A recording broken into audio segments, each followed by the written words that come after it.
We have been looking at searching and obtaining physical properties.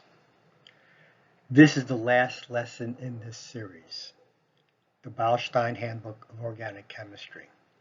Besides containing physical properties, it has preparation and reactions of most carbon-containing compounds. It is similar to Gemalan.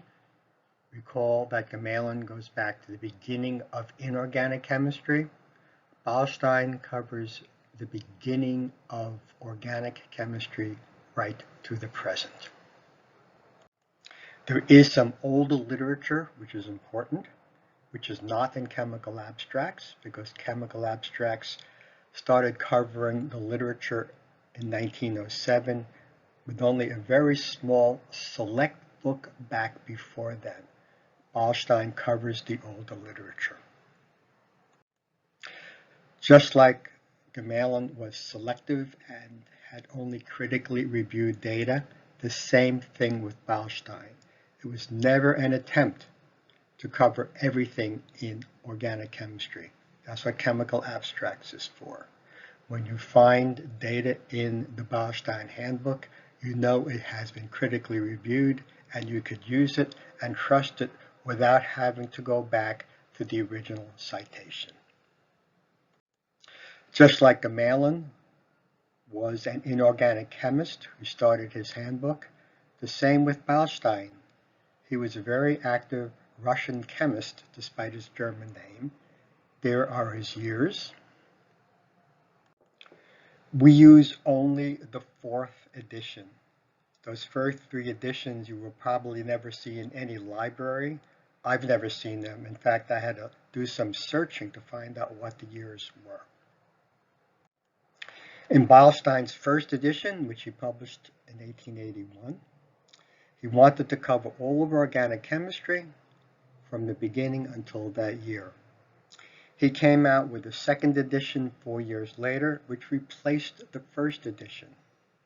The same thing with the third edition, which covered the literature through 1906. It replaced the previous editions. The 4th edition, which was continued by the Beilstein Institute after Beilstein died,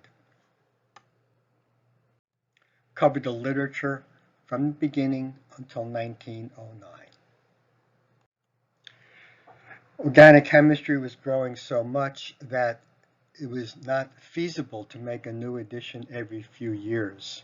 So the original handbook covered through 1909, and then we have supplements that cover the literature up to the present. This slide gives you some clarifications about what the printed handbook covers and what it does not cover. It covers the literature only until 1979. The reason they stopped then is that these printed books cost a lot of money. They are very expensive. And copy machines became widely popular and widely used. And some countries, especially China then, not China now, but China then, did not believe in copyright laws. They would buy one copy of the handbook, photocopy it, and distribute it. This kind of economic arrangement did not make it feasible to continue publishing in print. So after 1979, the literature is only in online databases. The main reason we are having this lesson on the printed handbook is that we will see that the online database and its subscription version Reaxis is very expensive. Everybody subscribed to the print versions. By everybody, I mean every academic institutions and most industrial companies. The point is, when you finish your career here at CUNY, you will probably go to a place that has only the printed handbook. So you need to learn how to use it. The online database on STN, which we will look at in a separate lesson, you have to pay per search, and we'll see how expensive it is. and Reaxis, which I mentioned before, which also covers Gamalan, we do not subscribe to, mostly because of its cost. This chart shows you the kind of information you will find in the printed handbook. This chart is several years old. They've actually added more data fields since then. This does not at all mean that every compound in the handbook has all this data, but for well-studied compounds, you probably will find data in all these fields for that compound. This is what the collection of books looks like at City College. Any institution that collects Beilstein, you will see this number of books. And it looks very difficult, very foreboding, and hard to use. All these books are sitting on the shelf, mostly in German. And your question is, where do I find my compound? It scares away a lot of people, and the printed volumes are not used as often and as frequently as they should be. We will see that there is a systematic way to find out where your compound is located in this large series of books. As I pointed out before, the basic handbook covers to 1909, and the supplements cover future years. Each supplement has a different label color. They may be hard to discern these days because these books, wherever you are, have been sitting on the shelf for many years, and they get kind of faded. The basic handbook, also called the Handbook. On the books, you may see Handbook, or you might just see its abbreviation H, covers to 1909. If you look carefully, it has a green label. The idea was to cover every 10 years in a separate supplement. The first supplement covered the literature from 1910 to 1919. There's its English name, its German name, and on the books themselves, it either says 1 or E1. The second supplement covered 1920 to 1929. Note that even though it covers the literature for that 10-year period, these books were not published that year. It takes time to collect these data. So there was always the delay in the time period covered and the time that the books themselves for each supplement were actually published. World War II disrupted the entire world, including the work at the Beilstein Institute. So they could not continue publishing supplements that covered every 10-year period. The third supplement covered 1930 to 1949, and it only covers volumes 1 to 16 of the 27 volumes. It's a natural division because as we'll see when we look at the volumes themselves, volumes 1 to 16 cover the acyclic, in other words, the linear compounds, and the compounds containing rings with only carbon. The rest of the volumes are heterocyclic compounds, rings containing carbon and other atoms, so it's a natural division. The same thing with the fourth supplement, which was then back to covering the literature every 10 years. Volume 1 to 16, the acyclic, and the rings containing only carbon is the fourth supplement.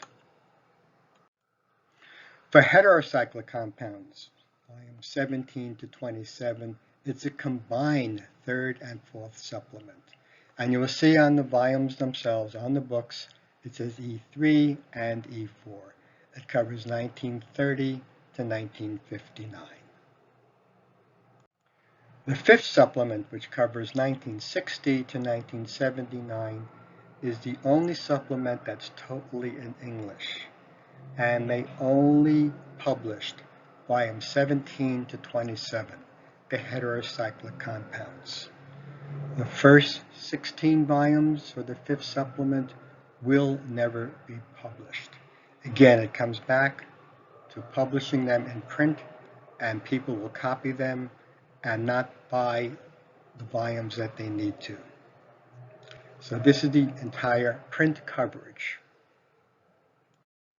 This slide covers the very common abbreviations you will see in the Beilstein books. It's very convenient to have this slide in front of you when you're looking at the books because you'll see these words over and over again. At the bottom of the slide, I have a link to a very good German to English and English to German dictionary, which is really customized for Beilstein. Besides just giving you the literal translation of the German words, it explains how these German words are used and what their actual meaning is in the volumes themselves. You will see that once we start looking at any entry in Beilstein, the language is very condensed, and this dictionary is a very big help. This slide expands on what's in the previous slide. It shows the very common abbreviations you will see over and over again throughout Beilstein. It's good to keep this chart with you when you have to use the printed volumes. This chart shows the basic outline of where compounds are in the printed handbook. You can see that the first 4 volumes are the acyclic or just the linear compounds. And the arrangement is by functional group. As you look down the chart, you can see which functional group will be in which particular volume. Column B are what's called the isocyclic compounds. These are rings containing carbon only in the rings. Volumes 5 to 16. Again, it's broken down by functional group. And the remaining volumes 17 to 27 are the heterocyclic compounds. The actual system, and this system was developed by Beilstein himself, is fairly complicated on how to find compounds, especially compounds with more than one functional group. If we were in class, I would hold up a chart, a very big chart, that says the simplified Beilstein system. That is the hardest part of using Beilstein, finding which volume your compound is in. And that's the reason why most people don't go near Beilstein, because they have trouble locating their compound. I've spoken to some very experienced organic chemists, and with their years of experience, they can look at the structure of an organic compound and know immediately which volume to go to. But nearly all of us do not have that experience. That's why we'll see later there's a simple computer program to help you find where your compound is. This slide just elaborates more on Beilstein's classification system. What about multifunctional compounds, like this aminosulfonic acid? Do you find it under amines or in the books on sulfonic acids? Beilstein's elaborate classification system will tell you, and that's why you will see that we have this very useful and easy to use computer program which will tell you where such a compound would be. Many of the compounds are based on a system called hydrolysis. Again, this is a system developed by Beilstein himself. It's not necessarily a hydrolysis you can do easily in the lab, but that's the principle behind the classification of many compounds. Alkyl halides are found under the parent hydrocarbon. All halide groups are removed. The same thing with aryl halides. Even for something like chlorobenzene, which is very difficult to hydrolyze, it's still found under the parent hydrocarbon, in this case, benzene. Estids, amides, nitriles, and ethers are found under the parent carboxylic acid. What about something like methyl ethyl ether? Where is it found? Is it found under formic acid or acetic acid? Again, the rules will tell you where it is. Here is another example of a compound where it's not obvious where you will find it in the printed handbook. Look at that ring in the middle. It's a cyclic ether lactone. Does hydrolysis apply to this? Is that ring broken open like esters are? Or is that ring counted as a true heterocyclic ring? The rules will tell you. The program that we use is called Sandra, Structure and Reference Analyzer, and we'll be seeing a little later exactly what it is and how to use it. This is a page from the original handbook that covers the literature through 1909. I am looking at the record for 2-ethylthiophene. What you will see about this record and every single record in Beilstein is that every bit of data has a complete literature reference. Even though the literature references are complete, they use their own abbreviations for journals. They don't follow the chemical abstract system. Only the 5th supplement, which is in English, uses the chemical abstract system. The older volumes use Beilstein's own system, where the journal names are abbreviated to a large degree. Fortunately, you can look at the beginning of any Beilstein book, where they have the abbreviated name of the journal and the full name of the journal. If you look at this record, one of the journal names is just B. It's an abbreviation, Beilstein's own abbreviation for Berichte der Deutschen Chemische Gesellschaft. A very long name, but a very short abbreviation. The other point about having full literature references is that in order to save space, they abbreviate. If a reference is there at the beginning of the paragraph, another data point may be referring to the same reference, but they don't repeat it. You see several lines down, it gives some data, and it just says VMK. It looks like an incomplete reference. It is not. When you see an abbreviation like that without a journal or a volume or a page number, look further up in that record. You look further up in the second line and you see the complete reference, V. Meyer, Kreis, B. 171560. That's the complete reference. In other words, to save space, they don't repeat it, but it's always there.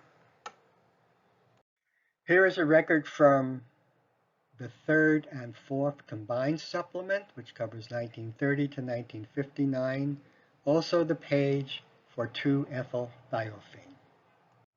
One very important feature about using these supplements: it will always give you the exact page number for any mention of this compound in the handbook or any older supplement. So again, looking at 2-ethylthiophene, it says H39. So in the original handbook, volume 17, again, the volume number never changes. It'll be on page 39. E2 means in the second supplement, also in volume 17, you will find an entry for this compound on page 41. There is no entry for the first supplement. Does that mean there was no literature published on 2-ethylthiophene in the years covered by the first supplement? We don't know. Could be, it could not be. Remember, they have only critically reviewed data. If there was data published during the time of the first supplement and the editors thought it was not reliable enough to be in Beilstein, they did not include it. Unlike chemical abstracts, which does have all data for all compounds for all years. You see the same thing about saving space when a reference is repeated. Toward the bottom, you see JU period CK. Just look up further and you will find the complete reference. While they are using Beilstein's own system for abbreviations for journal titles. Occasionally you do see one which is the current and proper abbreviation, like the Journal of Organic Chemistry, but generally the titles of and the names of the journals are abbreviated much more than what we use now. This slide is an introduction to the Structure and Reference Analyzer, usually referred to as Sandra, the easy-to-use computer program. One thing about Sandra, it is not a database of the millions of compounds in Beilstein. It's only a finding tool. Sandra organizes the rules for finding compounds and presents them in a very small computer program. In fact, it originally fit on a 360 kilobyte floppy disk. It tells you if the compound is in Beilstein, here is where to look. A little later, we'll see how to draw structures in Sandra, but more important than drawing is interpreting what you find and using the data that it gives you. If you draw benzene, as I've done here, you get this screen. The data that's here is not necessarily in the order that you will use it. The first thing you look at is at the bottom left, where it says E4 and E3, it tells you which volume and which subvolume the compound is in. Originally, each volume of Beilstein in the original handbook was just one book. As the literature started growing, each volume is in several parts. That's why it says Volume 5, Part 2. You will always start in the 4th supplement, because if you find an entry there, it gives you the exact page numbers of which previous supplements and the handbook have data on that compound. So that's the first thing you look at, the highest numbered supplement, which volume and which subvolume. At the top of the page, it says Handbook page 173 to 280. That is not really useful information. It tells you only where the compound is or would be in the original handbook. You want to find it in the higher numbered supplements first and then look at the handbook, so you can ignore that.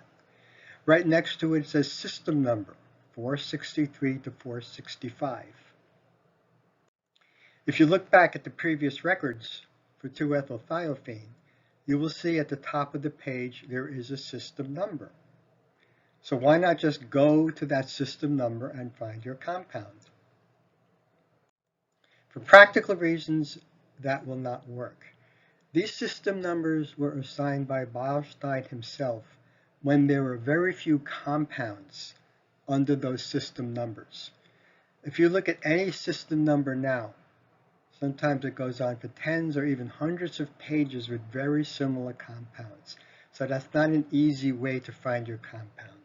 Looking at the handbook in print with very similar compounds, they start looking all the same, and it's very hard to locate your specific compound. So after you find the volume number and the subvolume, look at the right-hand side at the bottom. It gives you the molecular formula. It calculates it for you once you draw the structure. You look at C6H6 in volume 5, part 2 of the 4th supplement, and you go to the formula index, which is in the back of the volume. Just like the last slide, everything I am saying is printed in these slides because I originally developed this as a standalone tutorial for people who had never used Beilstein. Here is the formula index at the back of the book. You look up C6H6. All formulas follow the Hill order, and you find which page has benzene. Many times, and we'll look at another example, you look in the formula index, your compound is not there. It's not complete for every compound. That's what why we'll see what to do on the next screen. If you look at the record, the Sandra record that we got for benzene, near the top of the screen it said 2N-6C6. This also is a system developed by Beilstein. It has to do with unsaturation. It has nothing to do with whether the compound is aromatic or not. And you don't really have to know what it means. You just have to make a note of what it says. You see 2N-6C6, and you go to the table of contents, which is at the beginning of the volume. You start looking at the table of contents, you see C6, 2N-6, and it tells you which page or which range of pages your compound is at. Again, if it's not in the formula index, this is the second step. This is a real-life example. A few years ago, a student came to me and said they wanted to get physical property data on this laser dye that they were studying. We drew the structure in Sandra, and it gave us this printout. It calculated the molecular formula and told us it would be in the third and fourth combined supplement, volume 21, part 2. When we looked there under this formula, we did not find an entry. So we took advantage of the data that's toward the top of the screen, not the system number.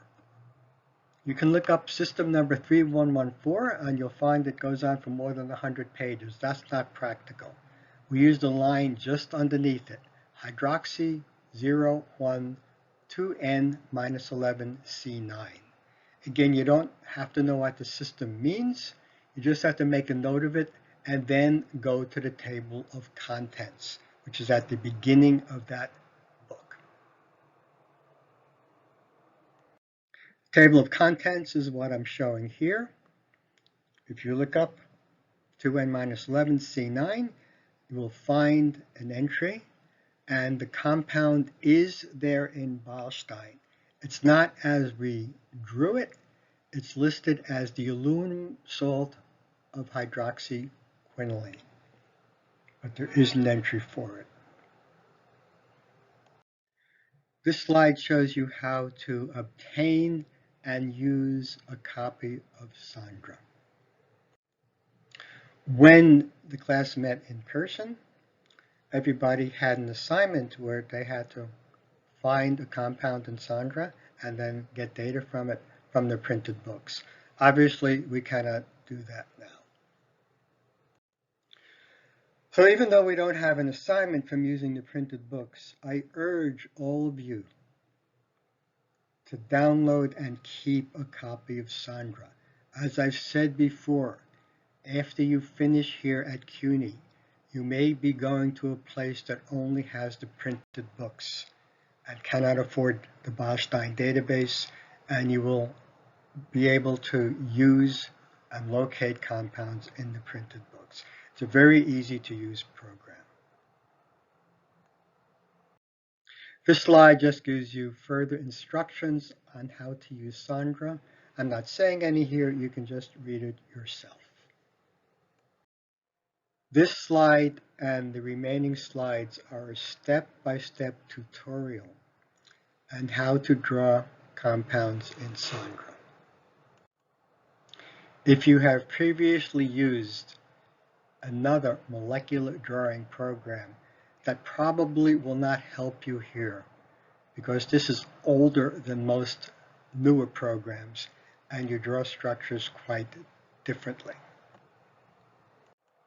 This tutorial was meant as a standalone tutorial without narrated instructions, so just follow it step by step, and I am not narrating any of the slides that follow this one. It's all explained in writing what you need to do and can do. Especially when you start using this program, it's very easy to draw extra atoms that you don't intend to. At the end, there is a way to correct and remove the atoms that you don't want to be there.